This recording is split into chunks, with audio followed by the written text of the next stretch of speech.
السلام علیکم دوستو، میرا ویڈیوز بنانے کا مقصد اسلامی تعلیمات کو لوگوں تک پہنچانا ہے۔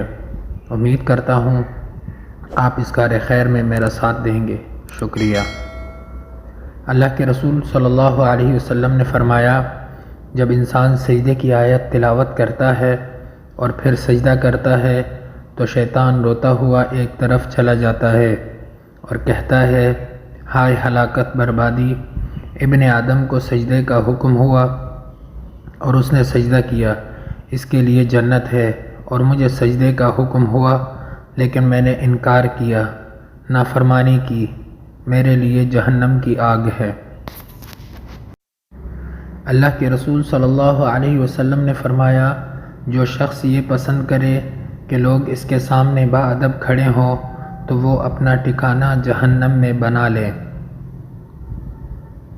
حضرت انس رضی اللہ تعالی عنہ نے بیان فرمایا کہ کوئی شخص انہیں یعنی صحابہ اکرام کو رسول اللہ صلی اللہ علیہ وسلم سے زیادہ محبوب نہ تھا، لیکن وہ لوگ آپ صلی اللہ علیہ وسلم کو دیکھ کر ادباً کھڑے نہیں ہوتے تھے، اس لیے کہ وہ لوگ جانتے تھے کہ آپ صلی اللہ علیہ وسلم اسے ناپسند فرماتے ہیں۔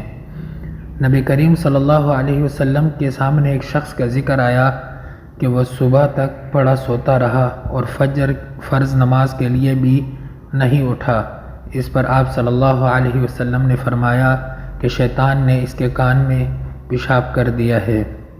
میرے لیے آپ کی رائے بہت اہمیت رکھتی ہے۔ خود کی اصلاح کے لیے کے ساتھ مجھ ناچیز کی بھی اصلاح کیا کریں۔ آپ کا بھائی رحیم اللہ۔